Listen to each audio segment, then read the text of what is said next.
What's up, everybody? Welcome to the Smoking Tire Podcast. My name is Matt Farah, and before we get to the program, y'all got to know about Off the Record, which I'm sure you already do because you listen to every single episode that we put out, and if you don't, you should. Off the Record is our sponsor. They are awesome. I love Off the Record, and so many of you do too. Leave a comment if Off the Record has saved your backside on this program, because they have saved mine many, many times. Here's the scenario. You are minding your business on the freeway, and there is a police officer who pulls you over for whatever. You then get a ticket. Don't argue with the officer. Fight it out in court with Off the Record. Take that ticket, say, thank you, sir, go on your way, and then call Off the Record. They will assign an attorney in the jurisdiction where you got pulled over to fight that case, and most of the time, they is getting them points off your record, and if they don't, you don't pay. It's like that. It's great. I love Off the Record. You love Off the Record. And the way you use Off the Record is go to offtherecord.com/TST. That's offtherecord.com/TST. That'll get you 10% off all legal services from Off the Record. And just keep that one handy because sooner or later you are going to need it. Just trust me on that. All right, folks, on this episode, we have an update about the worst part of the Volkswagen ID buzz. The Senate has killed California's EV mandate. Boo. Some people are like, boo, wait a minute, who is this guy? My dad has a story about why he bought and road tripped his Volkswagen Beetle and a whole lot more. It's the Smoking Tire Podcast. Let's get to it. We are living. Really? On the Are we internet. dying just to live? We're alive on the internet like Neo and the rest of the Matrix, but are we really alive? I can't tell you how much I love the misunderstanding of the term red pill. Of the what? Of the term red pill. Oh, from the movie? The misinterpretation of the Matrix by certain people. Anyway, any whoozleby, as Gary would say. What's happening? Hello, it's the Smoking Tire. Yes, it is. It's your favorite automotive podcast. I wear glasses now, so I can talk like this. It's appropriation. I'm appropriating the dialect of the nerdery. Big update, major correction. In the interest of journalistic integrity, Okay. I have to issue an update/correction from last episode. Excuse me. As it turns out, if, and only if, you open the rear windows of the ID Buzz to exactly 50%, you can drive without buffeting at up to normal highway speeds. And let me tell you what a delight that is. This is a vehicle that's meant for the windows down. It really is. It fixes it. Except, okay, so it is possible. We thought it wasn't possible. The forum was right. It was possible. 50% rear window is the number. But that brings you back to the terrible rear window controls. Now, if you want to put any window down, you have to put a rear window down too, which means you have to go down, rear, half down. Yes.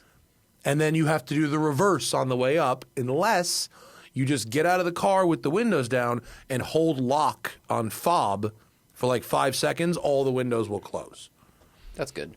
I hate that window switch system so very much. But I don't want to be out there on the record being like, it's impossible. And then people are like, Farah, no.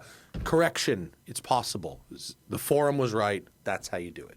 You know what's weird? Like, I've read David Twig's book. David, you don't have to email us about this. I'm going to say his book informed me and us on how much it costs to change a tiny thing in a car, right? There's the chapter on changing the key fob design. If you make 500,000 cars a year, blah, blah, blah, blah, over 10 years, sure. So this window switch for VW, though, they save a couple of cents probably because instead of having 4 switches on the left side, they have 2. Okay. Capacitive button, how much does that cost? They also, what coupe does VW make? Like, my brain's going, if everything they make is a 4-door, basically, why not have 4 switches? All your cars need it. It's not like 90% of their cars are 2-door coupes, and they went, What can we do? We have all these 2-window switches. How do we make that work for a 4-door? The patch that I would do, because remember Ferrari, they patched the steering wheel thing where now you have to double-click it to activate it. A patch I would do if I was Volkswagen is if you hold down the normal window switches for long enough, the rears should open also. Does it not do that? No. Someone said the ID4. The ID4 had a patch that now I can't remember the details of, but it was like it was a journalist problem, not an owner problem, maybe. But I still think I tried in this, and you can do it today. If you just hold down the front two, it does not eventually open the rear two. If you hold down the remote, it'll open all 4. While driving? From outside the car. Okay. I also tried pressing and holding on that capacitive rear thing. Yeah. And it didn't do anything. No, it doesn't. You have to hit rear to activate rear, and this is dumb. That's dumb. I mean, someone said, EOS. When did they stop making the EOS? The Volkswagen. When did they stop making the EOS? I don't know. Why? Is that the last car that had regular buttons? Well, no, it might be the last 2-door coupe they made. I mean, Scirocco. I think Europe. no. In Europe, I think they have both a 3-door Golf and a Scirocco. Okay, so or had up until very recently. Scirocco was cool. Yeah. All right. But okay. But anyway, I want to be on the record about that. Also, we got I got a Beetle story from my dad. We talked in the last podcast about if people who had the old Beetle were into the new Beetle, and maybe if they were not because the new Beetle was so much different from the old Beetle, right? My dad happened to have an old Beetle, which he shared with his 2 brothers, all of whom were over 6 feet tall, which is a funny thing to think about. My story on the Beetle was incomplete, but it is a pretty good story. They got the Beetle because it was the cheapest car you could buy.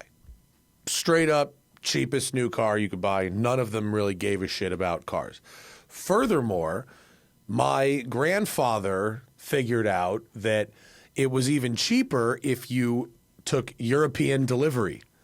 And so my dad and his 2 brothers went to Germany and took European delivery of the Beetle in 1967, dark blue over tan. Drove around Europe together for 2 months. That's cool. And then shipped the car home, and it just became the family car for the 3 kids. They then drove it cross country to California, and when they got there, my dad said the engine gradually lost compression after about Nebraska, and he said, as you approach the largest mountains in the western side of the United States. he said, if you were really going, when it was new, it could probably go like 80 miles an hour if you really had room, right? He said by the time we got to California, it would only do 50. Whoa. So he said, they had to rebuild the engine in California, and they spent a couple weeks. I thought they left the car in California. No, it turns out my grandpa came out and helped them find some kind of shop to do some kind of rebuild on it. And then they did drive it home, and it remained their high school car until they all went to college. And my dad was the youngest one. He said once his older brother Ron took it out on a snowy night and crashed it. And it was at the body shop for like 2 weeks. And he said, Ron felt bad.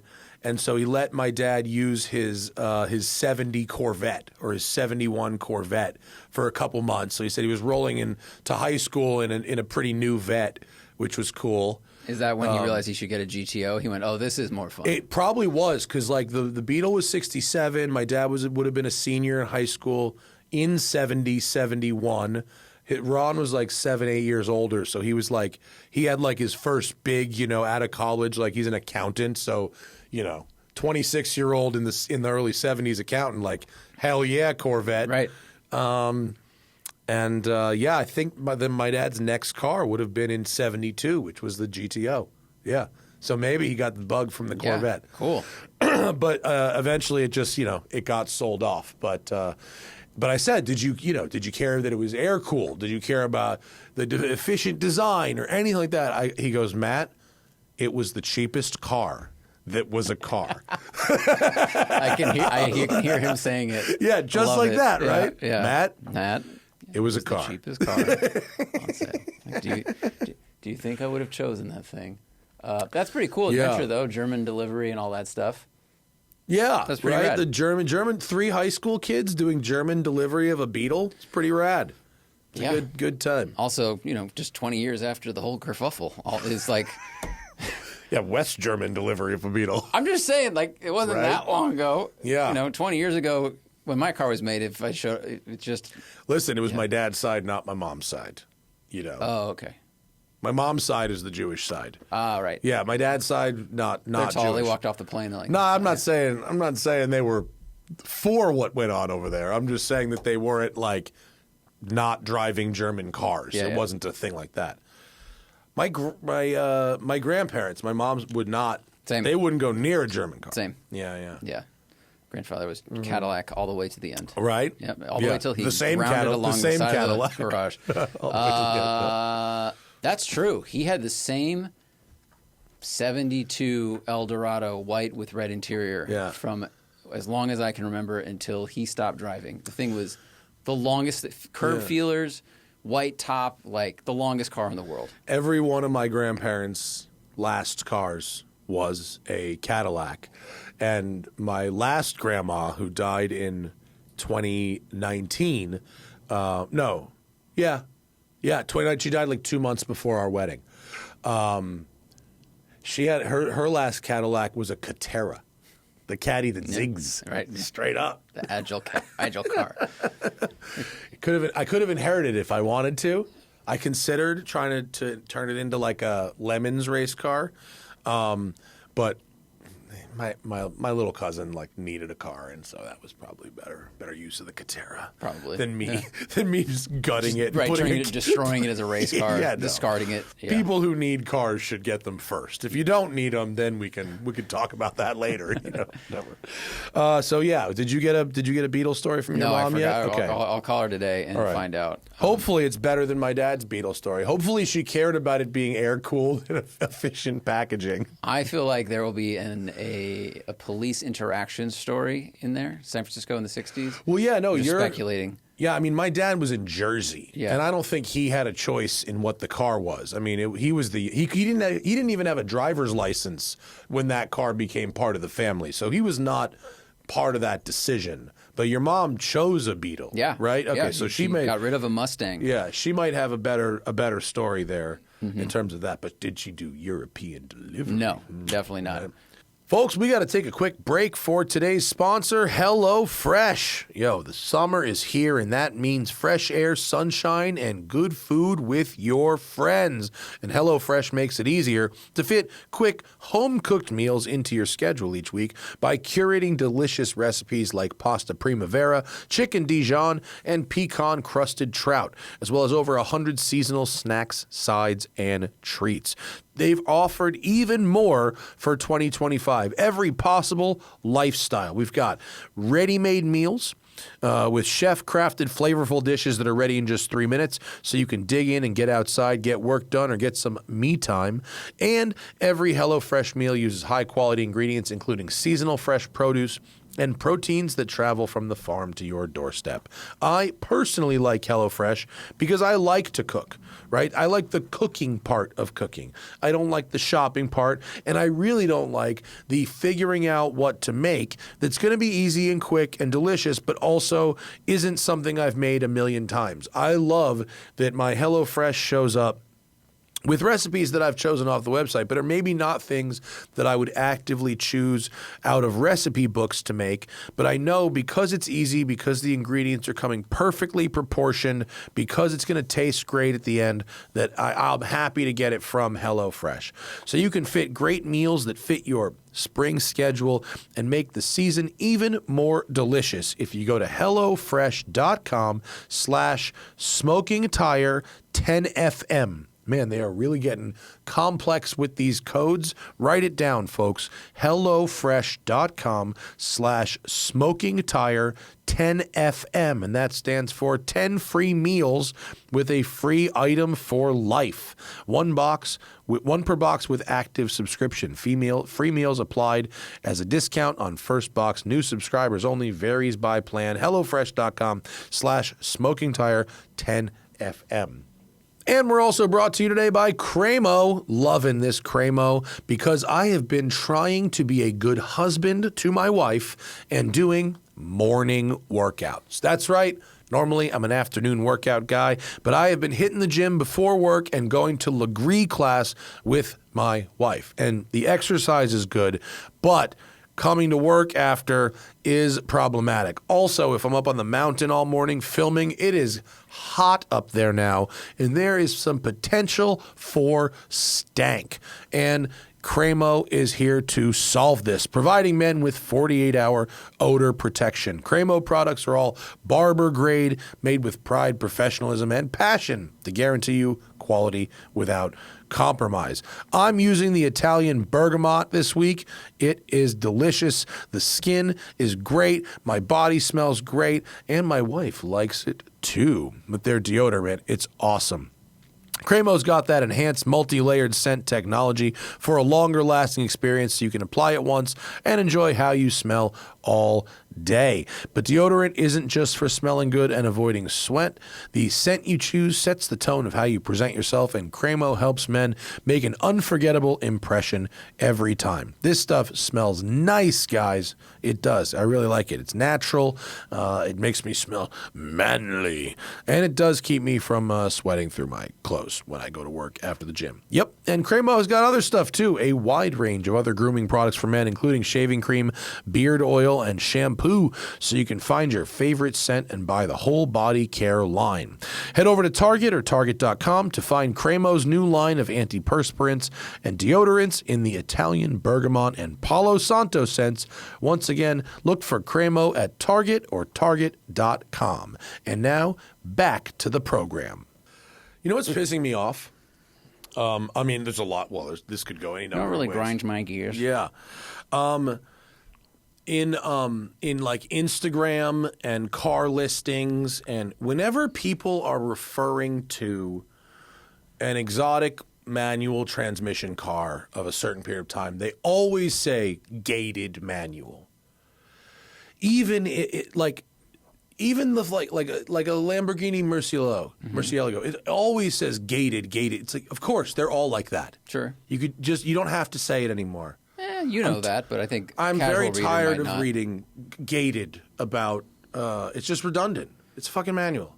They're all gated.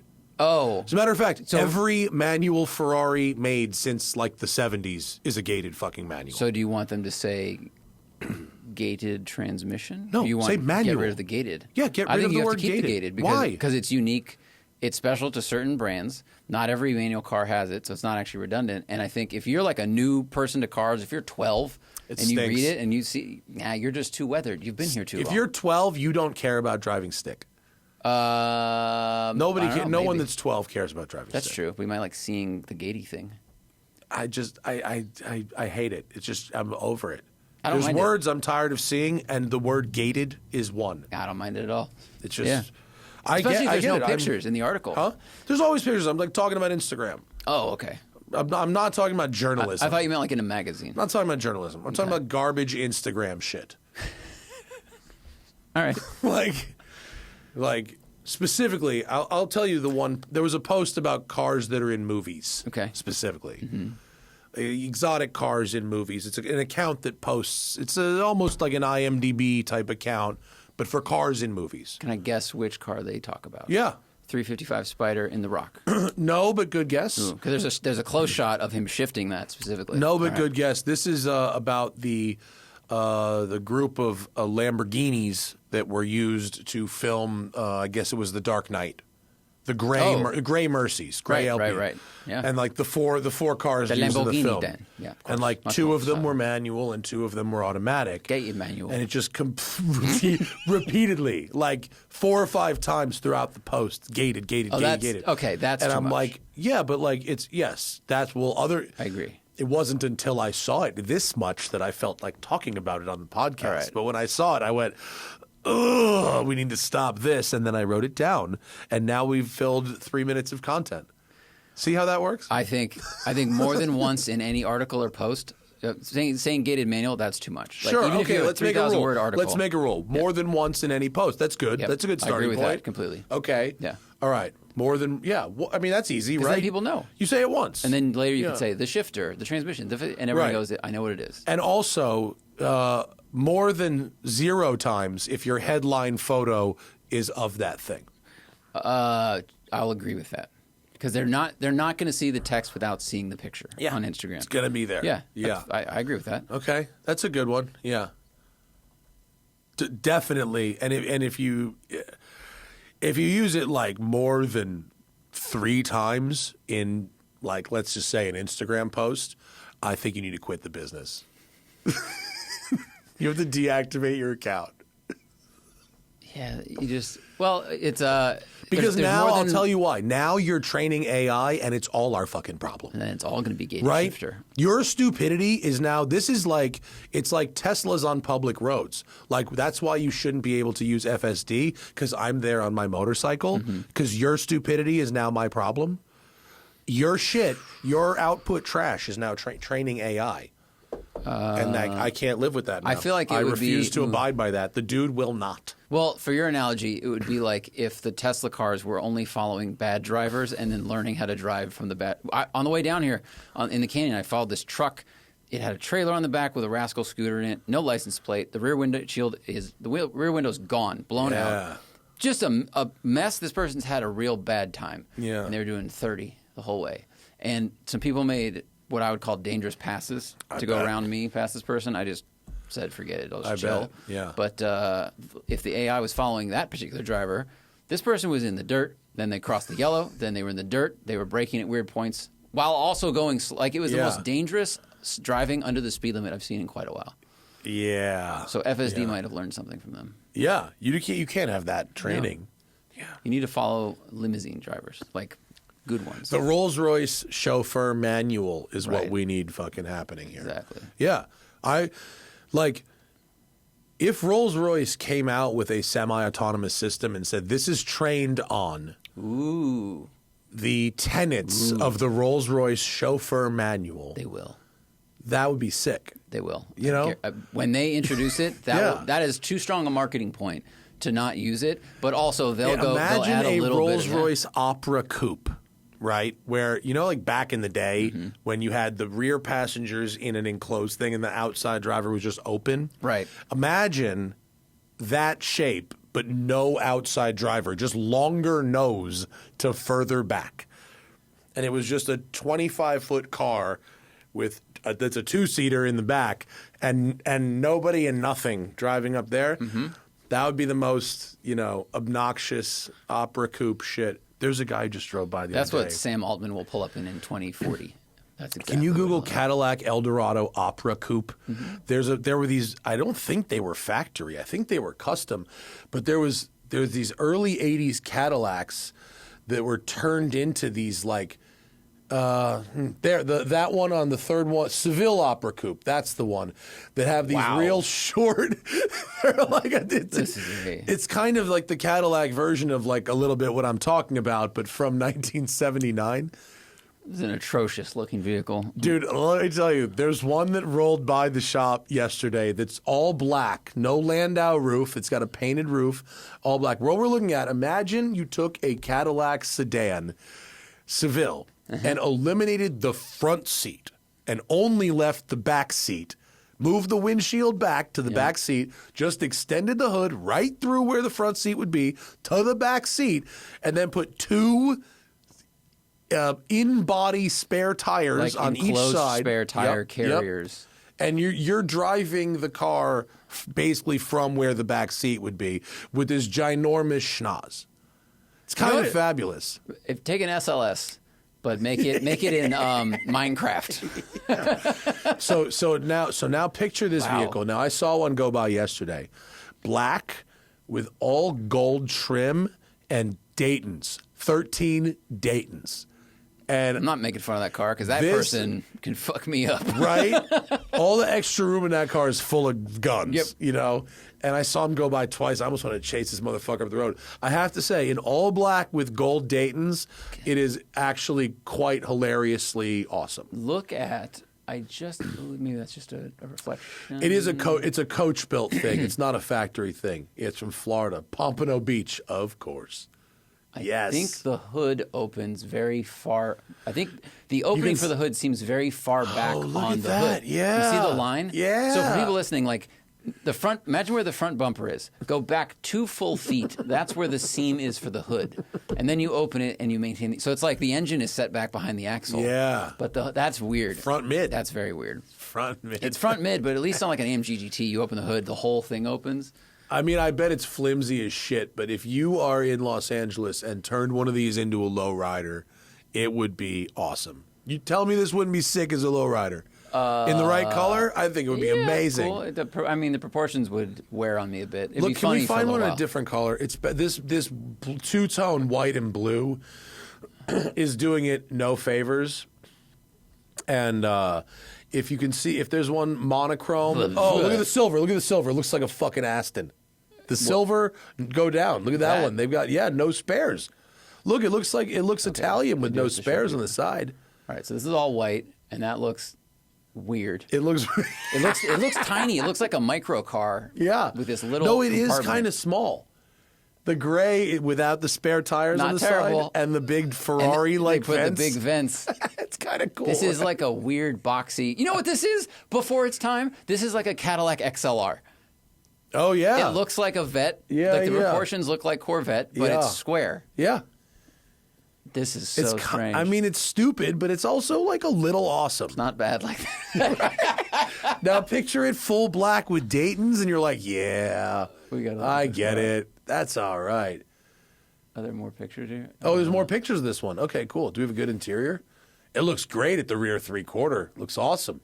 Those might actually be Daytons. This is like a Monte Carlo coupe. Oh, wow. The interior is really nice in this. It's got a Nardi steering wheel like a Miata. Burlwood Nardi Interior wheel. is not nice, I would say. No, There's it's just too not many nice, squares. but it's in good condition. It's not like aesthetically nice, right. but it's in good, Other than good that shape. dash situation. Yeah. What a weird. Not a lot of leg room, though. Look at that. Yeah, it's a Monte Carlo SS, but you only sit in the back. Kind of sick. That's kind of funny. Whoever decided to do these Ferrari scallops, I mean, they're not even, but I like the idea. I like the idea. I think that they're about 20% vertically too big. They're a little too tall. Yeah, I think they'd look pretty good. A little a slimmer. little smaller, but the idea is there. Somebody Photoshop a little better. They're one. misaligned. Yeah, but anyway, now we know about the. I don't know how we got here, but why did we get here? You saw one. Oh, I guess I did. You Yes, saw I one. did. Did you read? By the way, this is recorded on May 23rd. May 23rd. 2025. So Before the Great War. right for the records. EV tax credits. House voted to get rid of them. No reason the Senate won't. Also, so cool. Not like those helped or anything. That's nice, and also a lot of funding for alternative energy projects and battery storage and things like that. So, yay! That's Along really with fun. Medicaid cuts, but that's a different show. That's a different show. This is the car part. I'm sticking to cars, Zach. Okay, battery storage for cars. People are about once a week. People find new and unique, innovative ways to tell me to stick to cars without using the words "stick to cars." It's actually quite fun to read. Before saying something like, not me, but like some people might be turned off by that. So you better just stick to cars. When you talk about political things, some people not me, I'm like a libertarian, but other people might be turned off by those topics. Okay. Well, they might be. I get it. If you hear people talk about something that you don't agree with, it can be. Yeah. It's difficult. But yeah, the EV. Look, part of it was there's the California EV mandate thing. They killed that. Yeah. Where by 2035 there was, and we sort of called that wouldn't make it. That kind of thing has been happening. I mean, California. It also happened in Europe, and they keep having to move it back because infrastructure, the cost of the car, nothing is ready in time, and that's totally fair and understandable. They keep moving it back. They don't kill it. Right. Like having it in place keeps progress moving, even if you do move the date goalpost. Sure. Right? It's like it does, even if the year's inaccurate, it does sort of become a statement of intent to at least have something, right? To at least like force automakers to improve their efficiency, improve their EV, although obviously Trump and all these people just don't give a shit about EVs at all and would kill them out of spite. Except for Tesla. That may be not so much anymore. That's a good point. Yeah, that's fair. Maybe not so much anymore. But before everyone celebrates Elon being gone, just remember that while he was there, he got basically every single thing he wanted, which is pretty much any agency in charge of overseeing any of his companies has been irredeemably wrecked. Yeah. I mean, just wrecked. And so people can be all, ha, Trump didn't keep you around. And like, that's funny for a minute.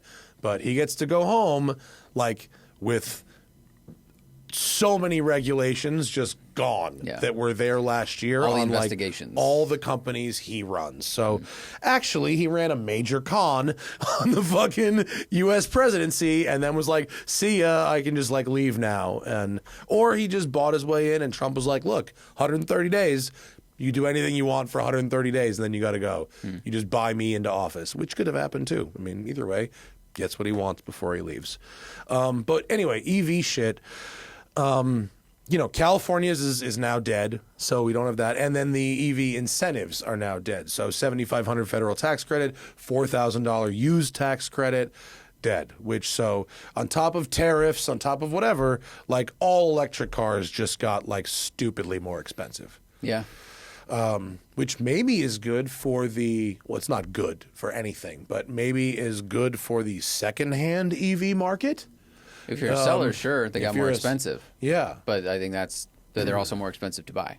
So are there are less people, maybe less people will get into EVs because the used cars just got more expensive, and also people will probably hang on to them longer because getting a new one might have just gotten more expensive. Yeah. It's kind of like the house thing. If people who bought a house 30 years ago or whatever, and they locked in a good interest rate, well, now they can't move because interest is so high and prices if you sold it, where would you go? Exactly. So I guess it's good news that batteries seem to be lasting longer than people thought they would. The original testing cycles were a little more abusive than regular driving duty cycles, it seems. Yeah, but we had a lot of research happening here. All around the world, there's a lot of research on the solid state problem, and if we pulled money out of that, I mean, Toyota's already developed some pretty strong examples of it, but that technology will probably blossom somewhere else. Yeah, like I don't know. China, maybe. Sure. But incentives work, right? Like people incentives and disincentives work. You fucking make something prohibitively expensive with taxes and people stop buying it. Cigarettes. You make it, you make it less expensive through incentives and people buy more of it. I mean, that literally that works. Like pure capitalism works. Yeah. Is that pure capitalism, though, because you're subsidizing thing and another, nudging it? And that happens across so many industries. I just mean, maybe you're right. Sorry. It's not pure capitalism because it's not pure hands-off capitalism, but the money will drive the behavior, the incentive. That's kind of more like what I meant. Absolutely. Even though I probably used idiot terminology because I went to art school. Just say. A really, really good art school, you guys. Oh, fuck me. But I mean, it's just it puts us so fucking far behind. Just to just be no, let's not do progress. Come on.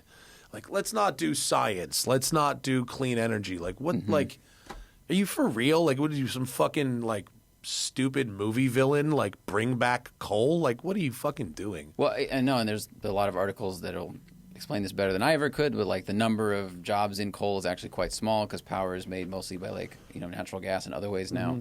But I know there's a lot of people that listen and in the car world that don't like EVs, and they're like, haha, it didn't work, or wasn't it a dumb experiment? And I think it was failed in some ways, but it worked in some ways. And it's like, did everything get a fair shake? And I just wish it just makes so much more sense to be like, all right, the sun is always on, like in the daytime. So what if we just capture that power? I know that the capture of the power is hard, but it's, you know, we can solve these problems, and then you could just transmit that electricity into a car, drive around, like versus drilling, refining, pollution, and then like the drill baby drill thing. We already produce more oil than any other country. We export a ton of it. They don't, like, oil companies don't want the price of oil to go down. They don't want things to be cheaper. Honestly, so, I feel like they're only killing it for some kind of revenge on anything Joe Biden attached his name to. A lot of that, absolutely. And you know, 20% money. You know, their donors, their donor money, whatever.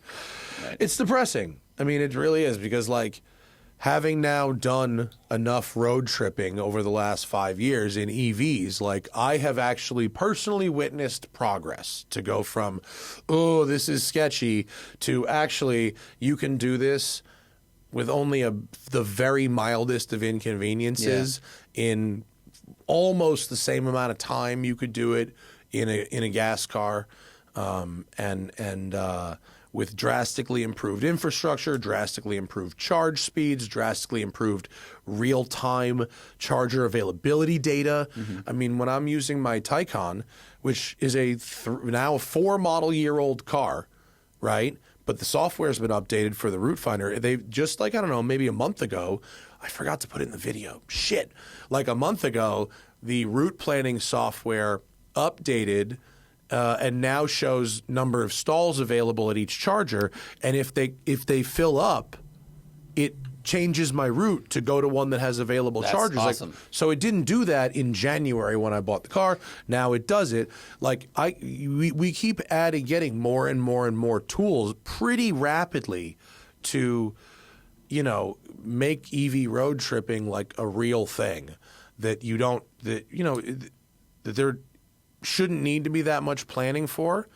And I think a lot of people are much more scared than they need to be of doing an EV road trip.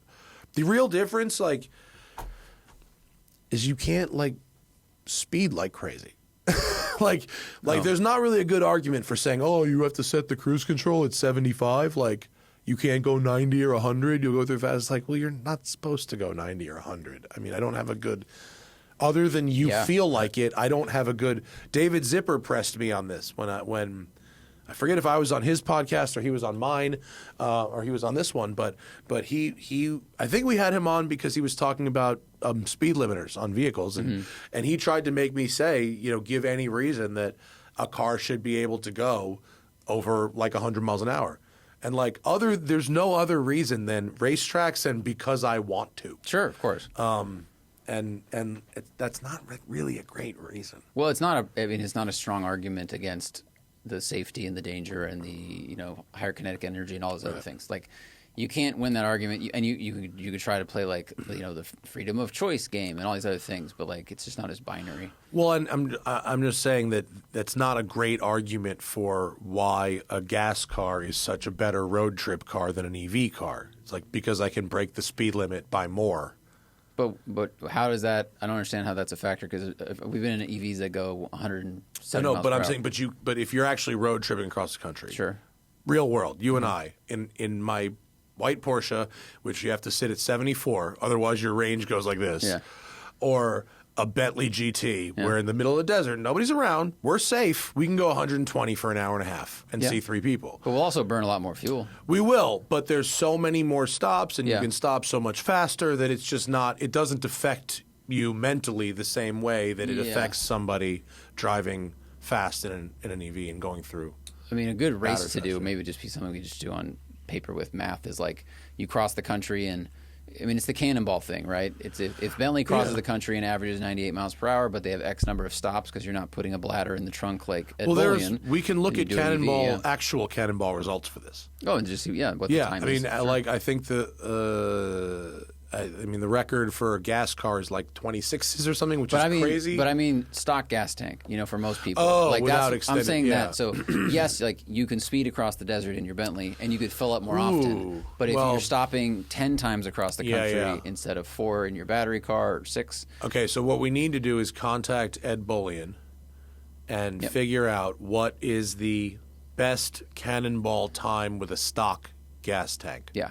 Which I'm sure there's a category for, and then compare that to Alex Roy or one of these other guys who's got the best. I think Alex has the Cannonball record for Teslas. for electric car. I think it's like 40 something hours. I mean, the difference in an actual Cannonball between the best you could do in an electric car and the best you can do in a gas car is like a lot. It's like absolutely 40%. Sure, with these but these guys are running vehicles. 60 gallons of gas, so that's not exactly apples to apples. Because the general public, I think I'm just sad that the experiment has been, kiboshed for now because the gas car experiment took longer to get to where we are than we realized because we weren't alive. Sure. But we talk about this before, the 1900s, 10s, 20s, finding gas, what was it, leaded, unleaded, like new technology takes, it seems like it arrives quickly, but perfecting it can take a much longer time. 100 years ago, the nickname for cars, literally 1925, the nickname for cars in city were murder machines.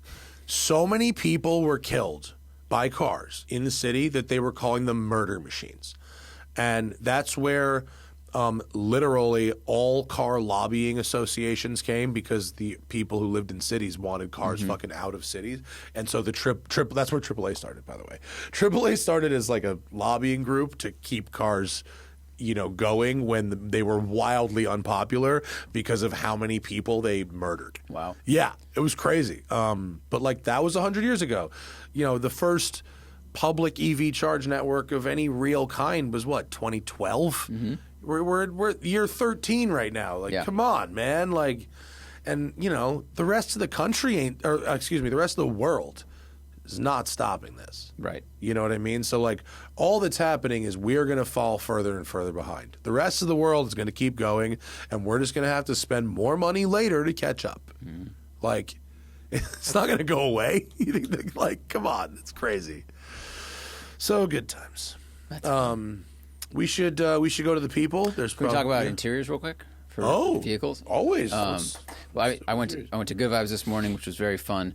I also I haven't driven my car that hard since I put tires and brakes on it. The Bridgestone Potenza Race, yes, they gave them to me for free.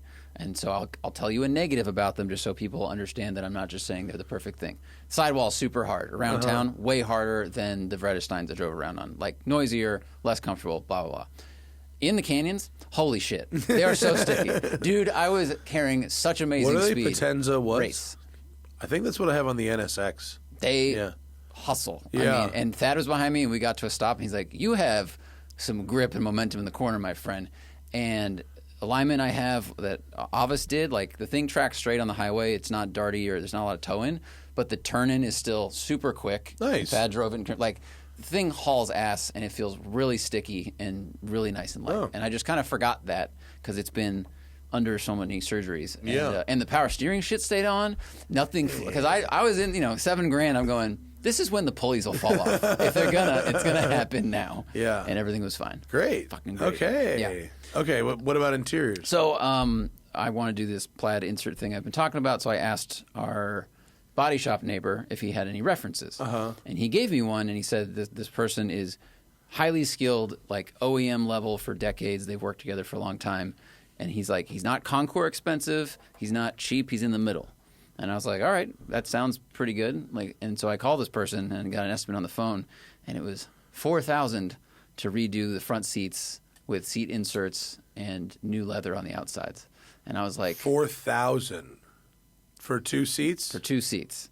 And I could buy Recaros for that and probably just have those inserts pillow made because it's less complicated. So I'm going to call a different shop. But that was just a higher number than I was expecting. Yeah, I think Yeah, that's high, but not as high as it could be. I mean, you're talking about the whole seat, right? The front two entire seats. Yes, but our friend Sarah Trimble went to a different place, and that bench seat that looks so good in her truck was done for several $100s.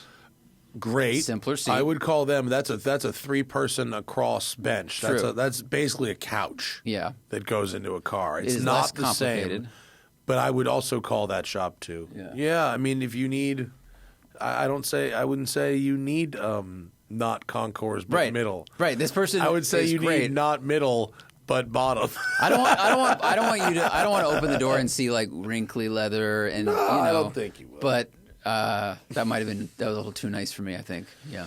Yeah, I mean that probably, in fairness, it probably takes one dude by himself. It is one person. It is a skilled artisan by himself. Yeah. Yeah. So I respect it. I don't think his pricing is unjust. I think I wish I had made these calls before I ordered $400 of Scottish material. Yes. Yes. It's like I should, like, you're doing. I know exactly what you did. You saw and went, ooh, that one. Yeah. Order. How much do I need? Better get a little extra. I did exactly that. Because you know the research you're doing, we don't need to talk about what it is, but we went to a meeting earlier this week. You're doing homework beforehand, and I'm just buying parts. Yeah, we've been there. We've all been there. But okay. So that was my. That's yeah, why you I was can probably get it texting done today. for less, Yeah. for sure. But you could also, and you're talking about Recaros like buckets or like fold back Recaros, like the ones in the BB car, like those kind of Recaros. Yeah. Those, I don't know how much of those things. I'm not going to buy Recaros. I just feel like with the amount this person wanted, I was like, I could buy new seats. Yes, you could. And probably take those apart, because some of those Recaros, like the center comes out like Velcro. Yeah. Like that's like what I had when I did my Mustang or any of those. You take the centers out and you basically have them make you a pillow. Bingo. And that's a couple $100. Right. That's not a big deal. Yeah.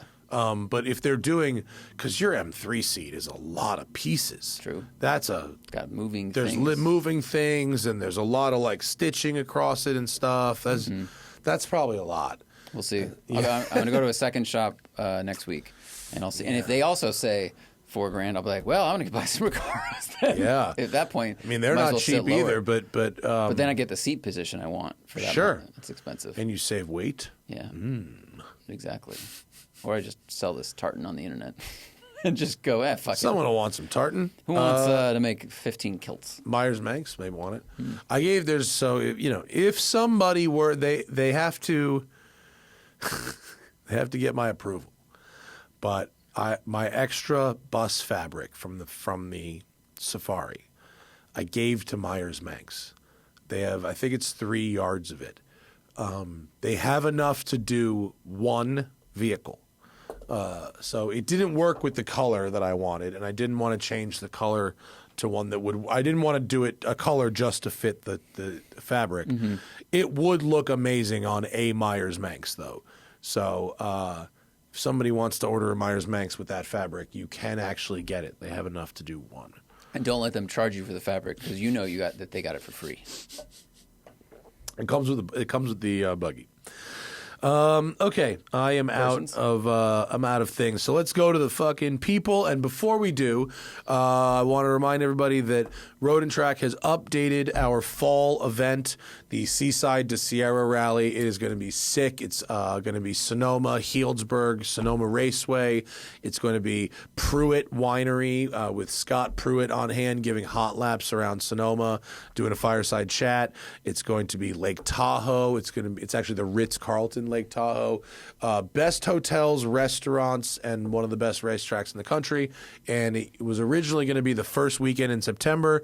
That's Labor Day weekend. We've moved it to the end. It's now the 24th to 27th of September. So if you want to come drive with me and Road and Track in Northern California, best hotels, best wine, best food, best roads, Sonoma Raceway, fabulous racing driver on hand. I'm going to be giving hot laps and stuff as well. Come on out. But yes, the Patreon is also what the fuck is up. Patreon.com/The Smoking Tire Podcast. That's how you ask us questions. That's how you watch the live stream. That's how you get the show before anybody else. That's how you get the show without ads. It's how you participate in our polls. It's how you get exclusive merchandising and more. Let's see what we've got. Starting with barbecue sauce on my titties. Fuck you money, and Porsche will listen to what you say. What piece unique are you building in the Porsche family? And recommends a Panamera Sport Turismo Dakar, which I think is a pretty cool choice. That sounds pretty fun. I saw when I was over in Germany, the Porsche family gets to build these special cars that don't exist, and I saw a Targa that had a GT3 RS engine in it and a manual gearbox, and that was superior. So I would have that. That's pretty rad. Yeah. Any Mothman of mine? Oh wait. Whoa. Okay. Can you figure? Oh. All right. Any Mothman of mine, a lot of words here, sorry. What is a good color strap that would complement an emerald green dial and gold face of the watch? Green to match the dial. You could do black or white. If you want to go summery crazy, you can go white.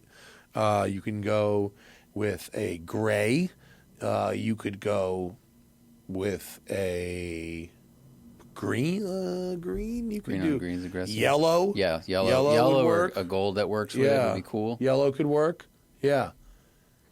Yeah, I'd go fucking a bright rubber strap for the summer. Bright yellow is very Lotus. Yeah. I don't know what is CRA, Zach? On JRG Vespa's question? I'll look up. I don't know I'm not sure what that is. Gin and Tonic State Parkway is excellent. AMG GT Coupes, I've gotten cheapy cheaps, $60K. For a similar price, you can get an early Audi R8. Which would you rather have? Both automatic. An AMG GT or an R8, an early R8? I'd probably rather have an early R8. Right? Early R8 or early AMG GT? I'm going to go with the R8. I'd rather walk out and look at the R8 and drive the R8. The steering's better than the GT, but yeah, R8. R8 feels more exotic, even though the GT Coupes are fantastic cars. Yeah. But parked next to each other, people will think the R8 costs 3 times as much. Yeah. Did you look up what that thing was? CRA is Congress was deciding whether to use the Congressional Review Act, CRA, to overturn several EPA waivers regarding California and CARB. I'm not familiar with the story or the update. I haven't seen it. We'll check it out and get back to you next episode. Let's see. LiDAR nipples. What cars are imperfect but perfect for what they're designed to do? Example being a Miata, but, slow but fun. So narrowly focused cars, okay? Perfect for what they're designed for. The Hummer H1 is a great example. Yeah. Something like a Sherp is a great example. Your Miata example is a great example. Ariel Atom. Yeah. A McLaren Senna. Yes. Or any number of extremely fast cars. The Saleen S7 was a great race car and a horrible road car. Yeah. Pick your very focused car. Anything that's has its main purpose is one thing, and any other secondary purpose is like, oh, that's right. People will also take this to a drive-thru. A rock bouncer, like that's Ted Stryker. What cars have you had the largest change of opinion in the last 5 to 10 years? Something you initially liked and now dislike, and vice versa. Now that's a very good and interesting question. 5th and 6th gen Camaros. For a long time, I was very focused on the squinting of them, and now I go, good chassis, good engine. They can make good, decent track cars. They're comfortable enough. Like, I think they're very solid overall vehicles. Yeah. Largest opinion. I think my biggest change was in my late 20s and stuff when we started doing this. Everything had to be the fastest, the sharpest, the most exciting. It had to be the previous question of no compromise. Why are you not trying to be a race car driver? Yeah. And then now I can find joy in a slower thing or a softer thing or a friendly thing. It's not just about speed and all that stuff. I would say that is very, very true. Very true. I can now, Yeah, see a lot of joy in different types of driving that maybe I wouldn't have seen before. And also, like, yeah, realizing that, like, race cars on the street are bad. Maybe, like, that's probably a good one. You shouldn't have, you definitely shouldn't have harnesses on the street. Okay. Enrico Palazzo said, when you mentioned the automatic and manual Miata have different engine internals, it made me wonder about other hidden differences in variants of the same cars that most people might not know about. Example being the C6 Z06, which had a different chassis than other Corvettes. Yeah, it had aluminum where the other Corvettes had steel. What other cars where they like I don't know, but the Z06 is a different model though. But like there were some other cars, the Acura NSX, for instance, the NA2, like mine, when they continued to make it in both stick and a slush box, they never upgraded the engine of the slush box. So when the manual went to the 3.2, if you bought an automatic, it still had the old engine in it because they never developed the new engine for the automatic. Wow. Yeah. So there was that. That's a pretty good one. Yeah. I mean, you know, the Ferrari Mondial T I've talked about a bunch. They changed the direction of the engine 90 degrees. They go from a transverse engine to a longitudinal engine, which I think that's the only car where they've ever done that. That's a huge architectural change. That's pretty wild. Yeah. The Delco Pooper, what's your favorite piece of camera equipment right now? I don't know, that Sony camera, I guess? Piece of camera equipment. I mean, the A7 is awesome. It does look way, way nicer. Hopefully you guys notice the difference in the videos. Those iPhone mics, I mean, I know they look huge, and it's not a technology that's brand new, but the fact, like, the iPhone microphone is so good at compression and limiting and stuff and dealing with wind, and to have that ability in something that connects via digital so fast. I mean, a lav set that did that we bought 6 years ago for like TV production, like they were $1,200. Yes, 4 figures to start. Yeah. And now it's like a couple $100. Yeah. And it just works and charges. It's amazing. And that audio recorder I've got too, the 32-bit, the F3, where you can use it in almost any condition imaginable and not peak it out. That's fucking nice. Yeah.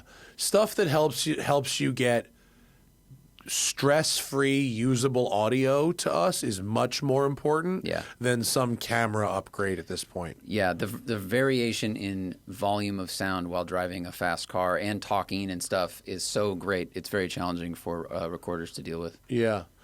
JF's transverse skid mark. There's rumors that Lotus may have to abandon the supercharged Toyota V6 due to no longer meeting emission standards, but may put a V8 in its place instead. I have not read that, but okay. What V8 could they realistically use? I mean, the smart money says Mercedes because they've already got a relationship with them, but that would necessitate a longitude. You're not going to transversely mount a V8. How sick would it be if they did an NA 4-liter V8 from Mercedes? That would be awesome. That would sound so good and probably rev a lot. Yeah. Ooh. That would be cool. I wonder how that would work. I don't know. I mean,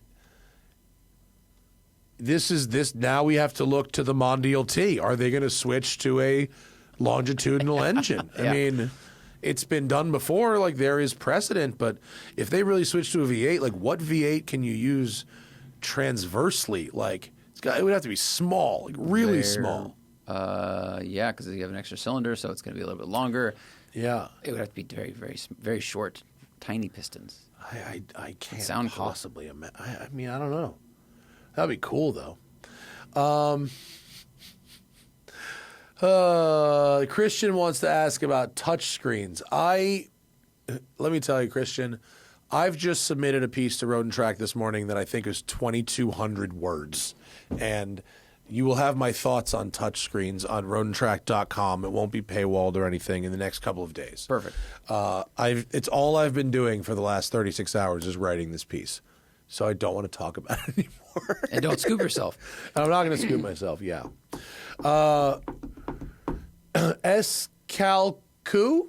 Scalcu?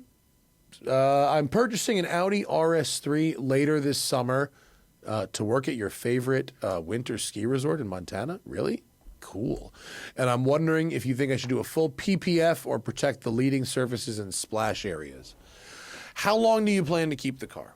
I mean, that's my big one. Is if you're going to keep the car for more than 5 years, I would just go full PPF.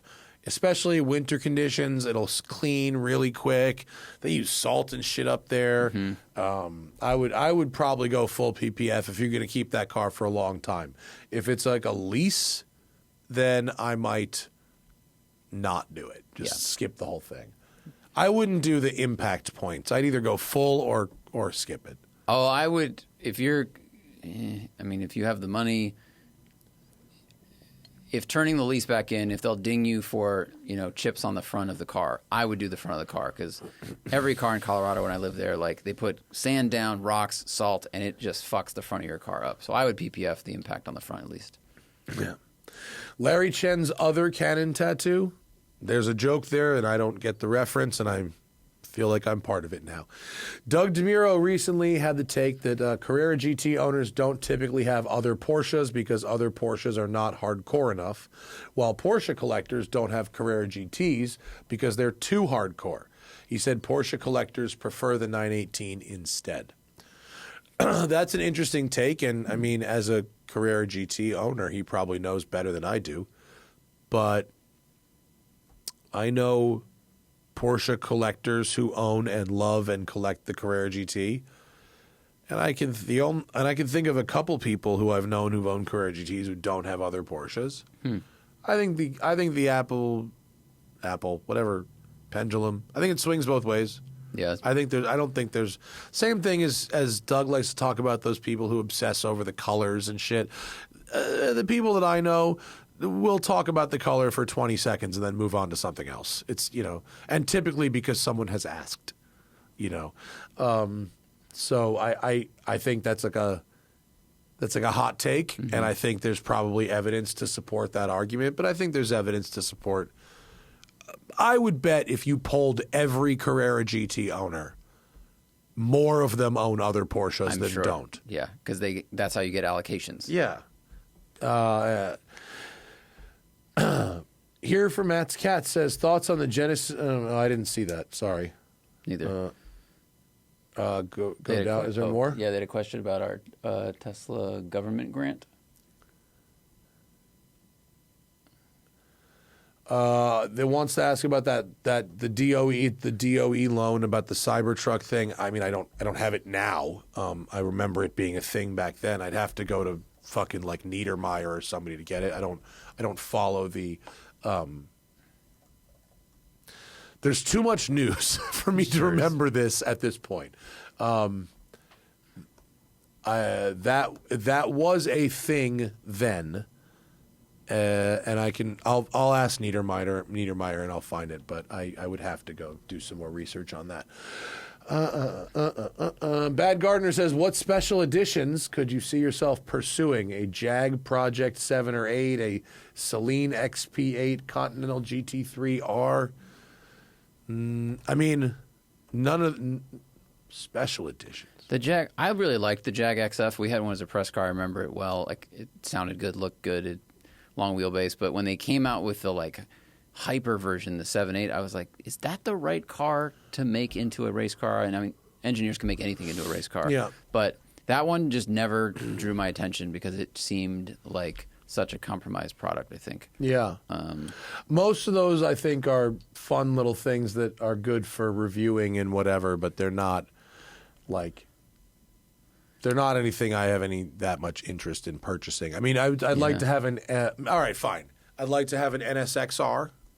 Oh, sure. I'd like to we're talking about Fantasy Garage, like a 190 Evo 2, something like that, or like a pre-merger AMG Hammer. That could be something that I would be into. Yeah. Well, was this a road car? The Pro Drive 550 Murano, that was a race car. That doesn't count. Yeah. Yeah, it counts.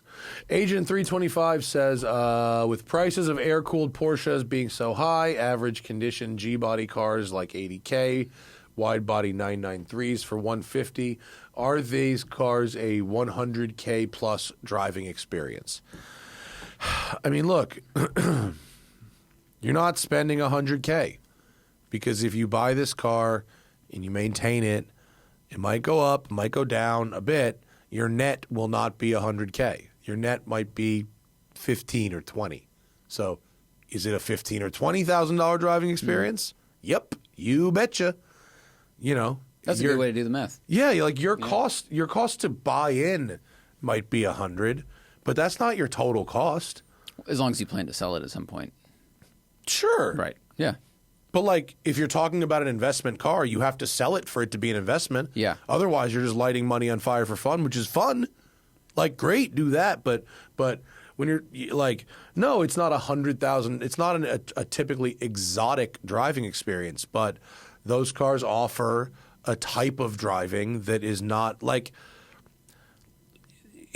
It's a unique driving experience, and it's like they're well made. They're faster than the power numbers would indicate. They do things better than the numbers would indicate.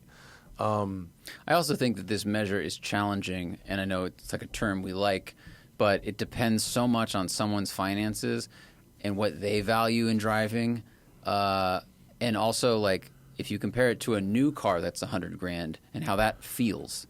And the power it delivers, you can go, well, an old car is not going to do the same thing, but is it going to be more fun and therefore give me more enjoyment than this six-figure thing, you know, that costs the same amount, but it's brand new? Yeah, and it's money in, money out also. So, Roth V, what would Papa Roger have driven today in his 20s and 30s, assuming same career and lifestyle trajectory as back in the day?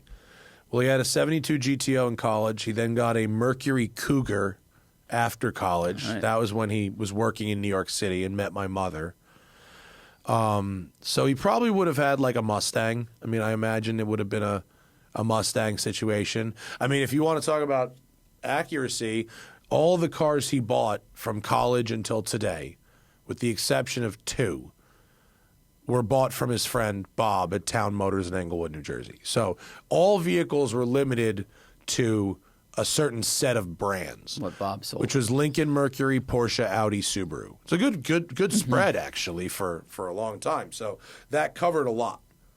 But other than his Lexus LS and the Mercedes S-Class he had for a while, yeah.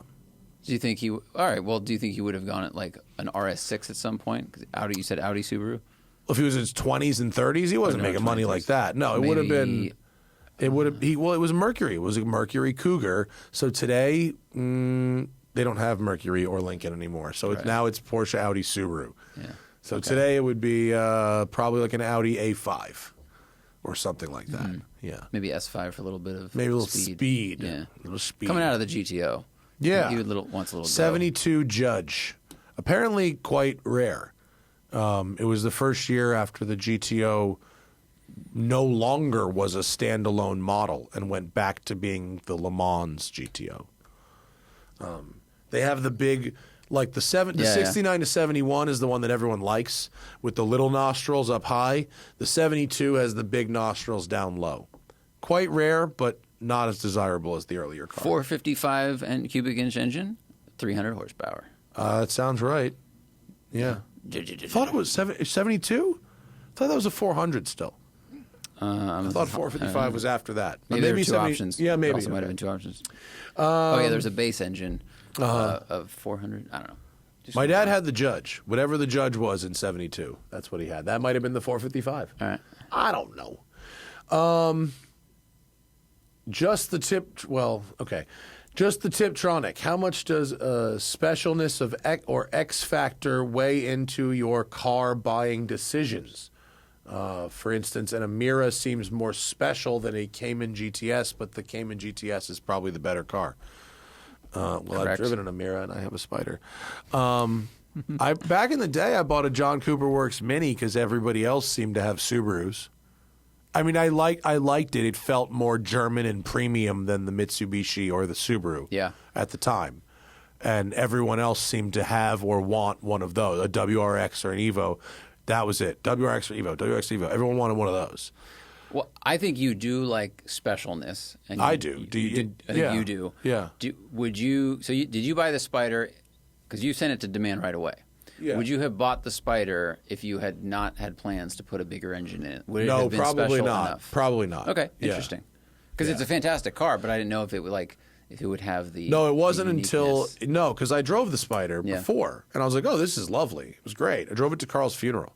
Oh, that's right. Yeah, the blue one. The blue Yeah. one, and it was like fabulous. But it wasn't until the following year when I drove Demand's car and went, "Oh, this? Yeah, we're gonna need this now." It's a different. So the engine made it. And next episode we'll talk about the BGB Motorsports.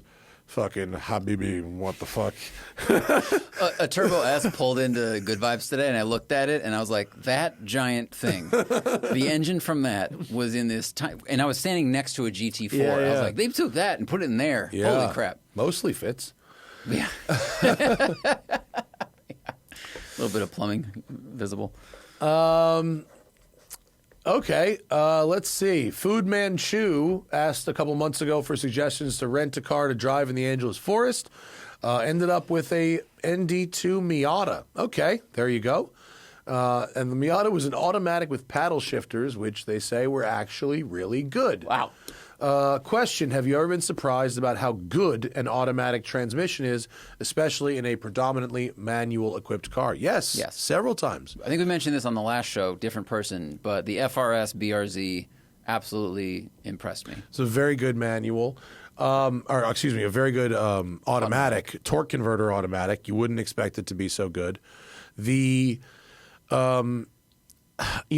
When they first came on the scene, the ZF was like, holy shit. Yeah. And they started putting it in everything, and all of a sudden, a Ram 1500 has decent paddle shifters. That was kind of like a game changer when automatics became not shit. And there were certain cars that they produced the car like before or after the ZF, and like you don't want one from before. Like Grand Cherokee SRT is a good example of one.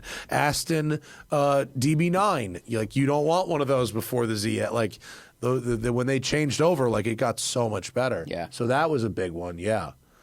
What other automatic has been surprisingly good? I mean, the ZF 8-speed in BMWs was pretty great, but you kind of already mentioned that one. Mm-hmm. That's really the gold standard of automatic gearboxes. I mean, the other ones are sort of in the middle. Like there's dual clutches that are amazing, and Mercedes, current top tier gearbox is this wet clutch, 9-speed thing that is pretty good. Yeah, that's a very good transmission. Yeah. Honestly, when Gotham Dream Cars, our old job, got a new tow rig, it had an automatic instead of the manual in the existing one. The shorty? It the was a short cab? truck. That but had the Allison. It had the Allison and the change buttons. It wasn't paddles. It was like on the end of the drive stalk. Yeah. But I remember how smoothly it shifted and how quickly. And I was like, this is great. Yeah. This was really nice. Yeah, the Allison GM transmission, I hated that truck so much with the power. Really? Well, short single cab, Yeah. short bed, 3,500. It rode like an ox cart. It did, but fast. when you drove it, bingo. I moved it around the block a lot, empty, and I was like, "This thing fucking hauls ass." It ripped. Yeah, and it sat 2 people and had 8 cup holders. It was a hysterical thing. Yeah, that is it. there we go. Well, that's all right because that's our show. That's the fucking game. We got another show to do Next you and I week. before we leave. We got to do 2 more shows. Yep. So we'll do some next week. Oof, gotta really do a lot of radio, but I'm figuring out things to talk about. We'll talk about the twin turbo 911 powered Cayman on next show. That's a fucking good one. Thank you to our patrons. We appreciate you all. Very good questions. I'll get the answer to that Cybertruck thing from Niedermeyer. I just don't remember. We'll see you guys next time. Bye.